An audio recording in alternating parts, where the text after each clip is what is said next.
నాకెప్పుడు తెలిసేది కాదు. ఎవరైనా చెప్పినా సర్లే ఏదో సోది చెప్తున్నారు వినేసి వెళ్ళిపోదాం అని ఒక జోన్‌లో ఉండేవాడిని. ఎప్పుడైతే రీసెంట్‌గా మా అన్న రోడ్ యాక్సిడెంట్‌లో చనిపోయాడు.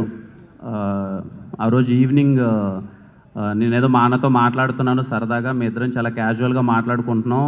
ఏదో పల్లెలో ఇల్లు కట్టించుకోవాలని చెప్పి ఇల్లు ఎలా కడదాం, డిజైన్ ఇల్లు ఎలా చేసుకుందాం అని మాట్లాడుతున్నాం. కట్ చేస్తే 1 అవర్‌లో మా అన్న లేడు అని తెలిసింది. రోడ్ యాక్సిడెంట్‌లో చనిపోయాడు. నాకేం అర్థం కాలేదు. పిచ్చెక్కిపోయిందనమాట. ఆ రోజు నుంచి ఈ రోజు వరకు భయం. కారులో కూర్చోగానే స్టీరింగ్ పట్టుకోగానే యాక్సిలరేటర్ ఎంత తొక్కాలి? ఇంతకుముందు కారు ఎక్కగానే తొక్కేద్దాం. అస్సలు ఇలా ఒక్కసారి కార్ స్టార్ట్ అయిపోతే స్పీడ్ మనది 60-80 వెళ్ళిపోవాలి. 100 టచ్ అవ్వాలి, 120 టచ్ అవ్వాలి, 140కి వెళ్ళిపోవాలి అనుకునేవాడిని. ఇప్పుడు కారు ఎక్కగానే చాలా జాగ్రత్తగా ఎందుకొచ్చింది ఇప్పుడు ఎంత స్పీడ్‌లో వెళ్తున్నాం అన్నది మ్యాటర్ కాదు. బతకాలి కదా ఫస్ట్ అయితే. ఎదుటోళ్ళని బతికించాలి కదా!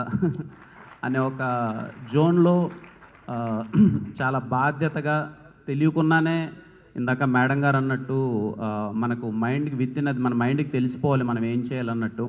నాకు మా అన్న చనిపోతే గాని అర్థం కాలేదు. ఓకే. ఒక లైఫ్ లూజ్ అయిపోతే ఫ్యామిలీ ఎంత సఫర్ అవుతారు ఏంటి అని చెప్పి. ఆహ్, ఐ హోప్ మీరు అందరూ పాటించండి. ఎందుకంటే నేను చెప్తున్నాను కదా!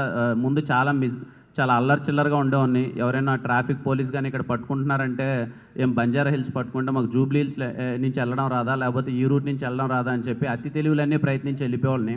తర్వాత తెలిసింది దాని ఇంపార్టెన్స్ ఏంటి? ఒక సిస్టమ్ ఎందుకు పనిచేస్తుంది దానికోసం? దానివల్ల ఎంత సఫర్ అవుతారు అనేది మనకు పర్సనల్‌గా జరిగితే గాని తెలీదు. మీకు అది ఎవరికీ జరగకముందే అది రియలైజ్ అవ్వండి. సేఫ్టీ మొత్తం పాటించండి.